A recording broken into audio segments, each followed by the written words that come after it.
of jobs. I'm cutting taxes very substantially. We're the highest taxed country in the world. We're shutting down business with our regulations and with our taxes. We're going to open it up, and we're going to have a dynamic, we are going to have, again, a dynamic country. Dynamic. So last week, I'm sure you saw, somebody had the cell phone going, and people from Carrier, air conditioners, good air conditioner, I buy them. Carrier is leaving our country. They're closing up, and they're moving to Mexico. Everyone's moving to Mexico. By the way, Ford is moving to Mexico. Nabisco is closing their big Chicago plant. They're moving to Mexico. So listen to this. Listen to this. Okay, listen. Listen to this. So Carrier announces that they're moving to Mexico. How does it help us? How does it help us? There's no way. It doesn't help us. I know. I went to the great schools and all that. If you didn't go to high school, you know as much as me about this. It doesn't help. It's a horror show.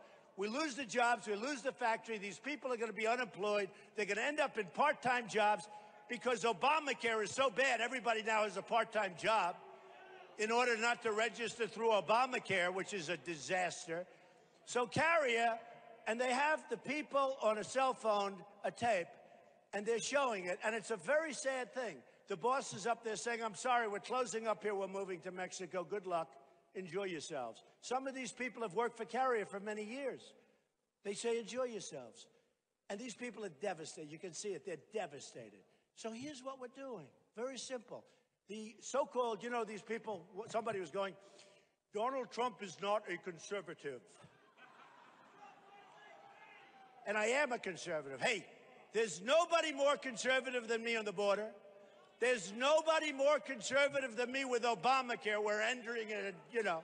There's nobody more conservative than me on education. Common Core is gone and we're going local.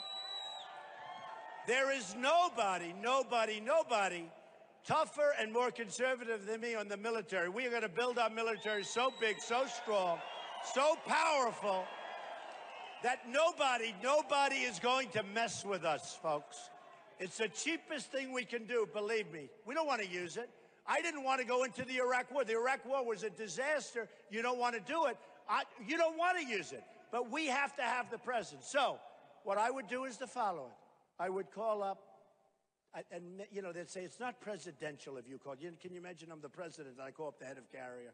Maybe I won't do it. I probably will. Who cares? Who cares what they say? But why? I don't need anybody. This is so easy. This is like an easy exercise. So I'd say to them, listen, congratulations on your move to Mexico. I think it's wonderful. It's wonderful. I hope you make a lot of good air conditioners. But here's the story. You move to Mexico. Every single air conditioner that you make and that you bring across the border and sell in the United States, we're putting a 35% tax on it, all right?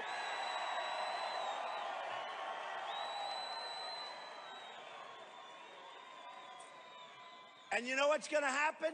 They're going to call me. You know who's going to call me? The lobbyists, the donors, the special interests. But I don't have any donors.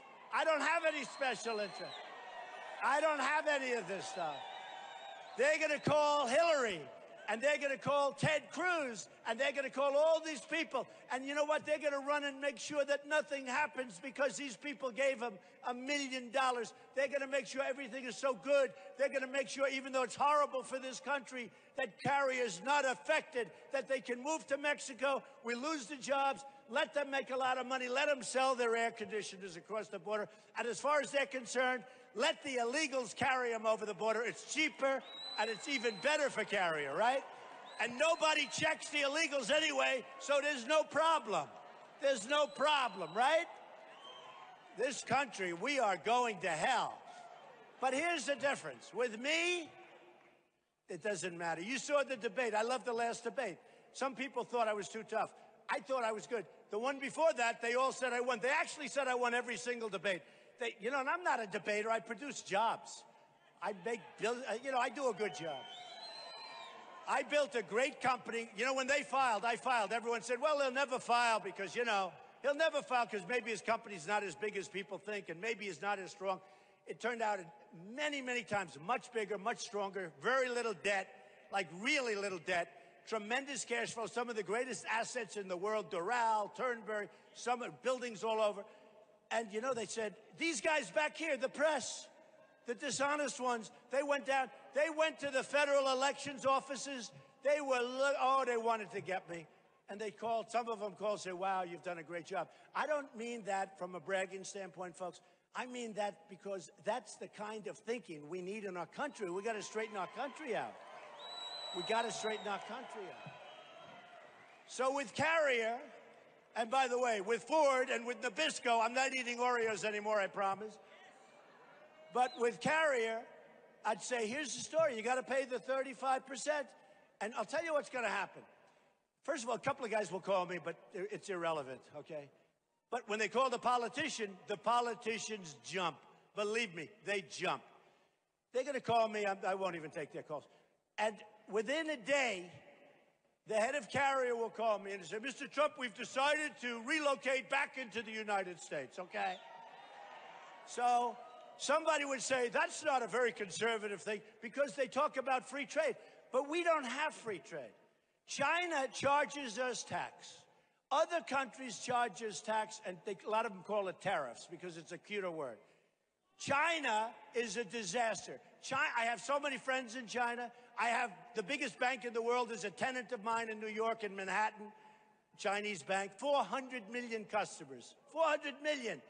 They're a tenant of mine in New York. I get along great. They buy my condos. I own the Bank of America building with a group in San Francisco, 1290 Avenue of the Americas. I got it from China. So nothing wrong with China. China's wonderful. I love Mexico. Mexico's great. Employ thousands of people, but we can't let them rip us off. They're ripping us off. They're ripping us off at the border, and they're ripping us off in trade. We can't let it happen. So some of these guys, some of these, I call them the stupid people, they're very conservative. You can't charge a tax. Because if you charge a tax, that's not a conservative thing to do. Now, I say, but you don't understand. When we sell our product to them, number one, they don't want our product in China. And number two, I have a friend, he's a great manufacturer. He tries to get his product into China, can't get it in. And when he does get it in, they charge him a big tax. So it's not where, like, it's fair. We don't charge a tax, okay? So conservatives, they go, and I'm a conservative, but they go, that's not conservative. Oh, he's not a free trader. No, I'm a smart trader. I'm a smart trader. I'm a smart trader. And if they're going to play the game, we have to play the game better than they play the game. Just so you know, we have a trade deficit with China of $505 billion, okay? Think of it, $505 billion. This is yearly. This has been going on for years. It fluctuates between $350 billion to $500 billion. It's not going to happen anymore, folks. It's not going to happen anymore. We can't let this happen. What kind? And then you see Obama giving the heads of the Chinese delegation state dinners in Washington. State dinners. We eat McDonald's until we come to an agreement. Do you agree? No, really. Why are they doing that? Why are they doing it? So when I started and I came down and I made my speech, it was about the border. It was about safety. I love our police. By the way, our police do not get the credit. They do not get the credit. We wouldn't be here if it weren't for the police. But I love our police. But it was about that. And then it morphed into other things. And now what's happening is the trade is really, really, really getting bad, folks. In the history of the world, there has never been a greater theft than what China has taken out of the United States. So we have rebuilt China with our money. They've taken our jobs, they've taken our money, they've taken so much. We can't let it happen anymore. And you know what? Here's the funny thing. Believe it or not, I'm a unifier. I get along with people. I get along. Even Putin called me a genius. I said, thank you very much. Do you know the Republicans wanted me to disavow Putin's statement? I said, there's no way I'll ever I don't know if he meant it, but I still won't disavow it. So look, we are going to have great trade deals. We are going to be the smart people again, but maybe smarter than ever before. We're going to have our best people, and we have the best, make our trade deals. We are going to have a great, great military. We're not going to be depleted. We are not, and this is like the pharmaceuticals, and you've read it since you've been growing up, me too, where the military gets planes that they don't want. And we always say, why do they get that plane when they want another one and it's cheaper? It's better and it's cheaper. Because the company selling the plane gives campaign contributions to the people that I'm running against and more, and they have total control. We are going to have the most modern, beautiful military. We're going to put ourselves back on the map. And again, hopefully we're not going to have to use it. And the better we get, the less we're going to have to use it, okay? But we have to use it for a peace, and that peace is ISIS. We are going to knock the hell out of ISIS. Just remember that.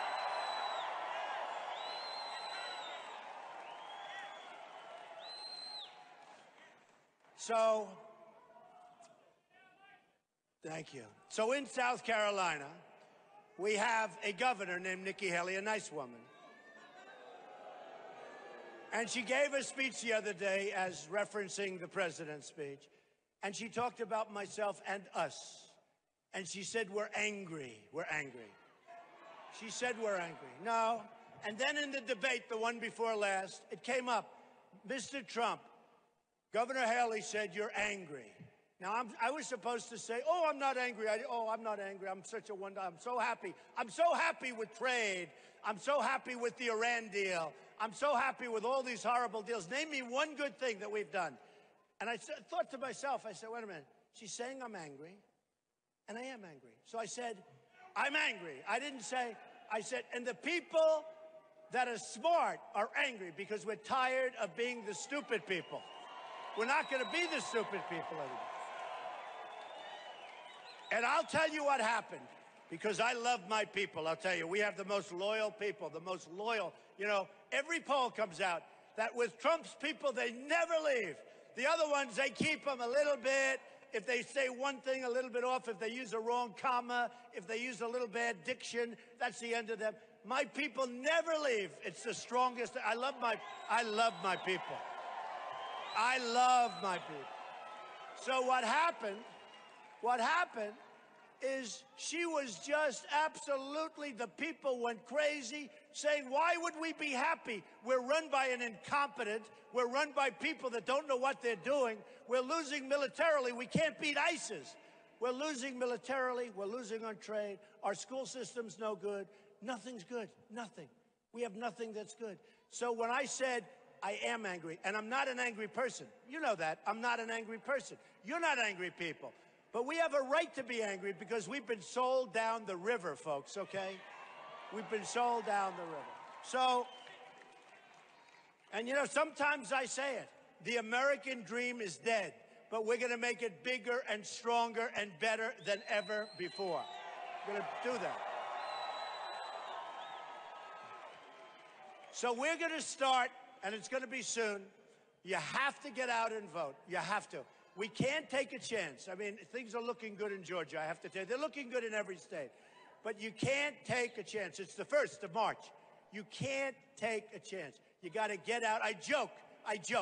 I say no matter how bad you're feeling, if your doctor says you're not going to make it for 24 hours, you're a goner. If your wife says she doesn't love you anymore, she's leaving. She's fallen in love with another man. I don't care. Get out of bed and vote, right?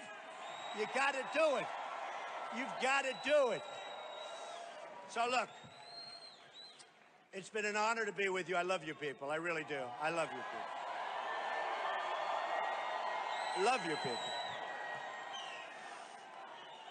But we're going to, thank you. Thank you. Thank you. Thank you.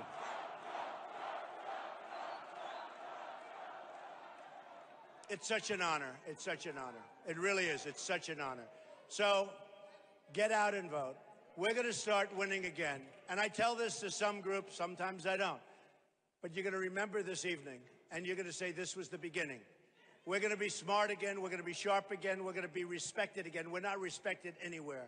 We're not respected anywhere. We're not respected anywhere. So I just want to tell you, we're going to start winning again. We're going to win on trade. We're going to win with our military. We're going to win at every level. We're going to win with education. We're going to win with health care. We're going to win with the border. We're going to have a real border. We're going to have a real border. We're going to have the wall. We're going to have the wall. But I just want to say, go out and vote. Show them we will make America great again. That I can tell you. Thank you. I love you. I love you. Thank you, everybody. Thank you.